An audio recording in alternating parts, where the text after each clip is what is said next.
മലയാളികൾക്ക് ഏറെ പ്രിയങ്കരിയായ നടിയാണ് നമ്മുടെ അനുമോൾ. അനുമോളുടെ ജീവിതത്തിൽ പല സ്വപ്നങ്ങളുണ്ട്. എങ്കിലും തൻ്റെ പങ്കാളിയെക്കുറിച്ചുള്ള സ്വപ്നങ്ങളെക്കുറിച്ച് ചോദിച്ചപ്പോൾ ആദ്യം കൊടുത്ത മറുപടി ഇതായിരുന്നു: ഒരു നല്ല മനുഷ്യനായിരിക്കണം. എൻ്റെ ജീവിതത്തിലെ സന്തോഷങ്ങളും വിജയങ്ങളും കുഞ്ഞു കുഞ്ഞു സങ്കടങ്ങളും പിണക്കങ്ങളും എല്ലാം അയാളുടേതു കൂടി ആകണം. തിരിച്ചും അങ്ങനെ ആയിരിക്കും.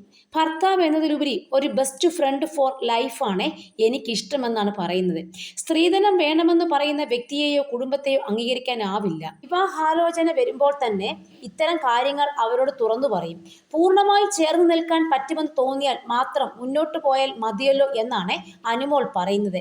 അനുമോളെ സംബന്ധിച്ച് വിവാഹം എന്നത് ഒരു ലൈഫ് ടൈം പ്രോമിസ് ആണ്. എന്ന് വെച്ചാൽ താൻ വിവാഹം കഴിക്കുന്ന ആളുമായി തൻ്റെ ജീവിതകാലം മൊത്തം കഴിയണമേ എന്ന് മാത്രമാണ് നമ്മുടെ അനുമോളുടെ ഇപ്പോഴത്തെ പ്രാർത്ഥന.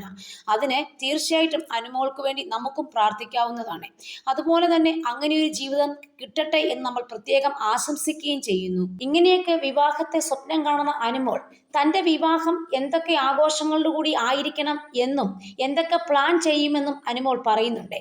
കല്യാണം കളറാക്കണം എന്നായിരുന്നു നമ്മുടെ അനുമോളുടെ കുറച്ചു കാലം മുൻപ് വരെയുള്ള ആഗ്രഹം. അതുപോലെ ഹൽദി, മെഹന്തി, സംഗീത് അങ്ങനെ ഒരു ആഘോഷമായിരുന്നു മനസ്സിൽ.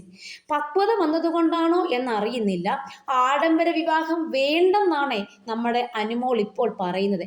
ബന്ധുക്കളെയും സുഹൃത്തുക്കളെയും മാത്രം സാക്ഷിയാക്കി അമ്പലത്തിൽ താലികെട്ട്, വിവാഹശേഷം എല്ലാവർക്കുമായി ചെറിയ ഒരു ലളിതമായ വിരുന്ന്, അത്രയും നമ്മുടെ അനുമോൾ പറയുന്നുള്ളൂ. എന്ത് നല്ല ഒരു സ്വഭാവം എന്ന് ആലോചിച്ചോണം. എന്ത് നല്ല തീരുമാനമാണ്.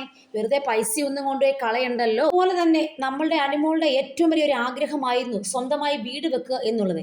ഇപ്പോൾ ആ ആഗ്രഹം സഫലമായി എന്നാണ് അനുമോൾ പറയുന്നത്. പണ്ടൊക്കെ അനുമോൾ വളരെയധികം ആഗ്രഹിച്ച ഒരു കാര്യമായിരുന്നു തിരുവനന്തപുരം സിറ്റിയിൽ വാടകയ്ക്കെങ്കിലും ഒരു വീടുണ്ടായിരുന്നെങ്കിൽ എന്നത്.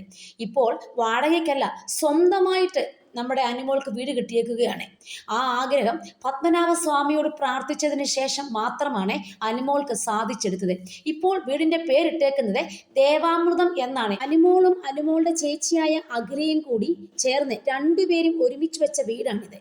വീടിന് പുറമെ അവർ കുറച്ച് വസ്തുവും കൂടെ വാങ്ങി എന്നാണ് നമ്മുടെ അനുമോൾ ഇപ്പോൾ പറയുന്നത്. ഈ വീട് പുതുക്കി പണിയുകയാണ് ചെയ്തത്. ഈ വീട് തീർച്ചയായിട്ടും തൻ്റെ അച്ഛനും അമ്മയ്ക്കുമുള്ള ഗിഫ്റ്റ് ആണെന്നാണ് അനുമോൾ പറയുന്നത്. ചെറുപ്പത്തിൽ തൊട്ടേ അനുമോൾ നല്ല അധ്വാനിയായിരുന്നു. സ്കൂളിൽ പഠിക്കുമ്പോഴേ അനുമോളും തൻ്റെ ചേച്ചിയും ട്യൂഷൻ എടുക്കുമായിരുന്നു.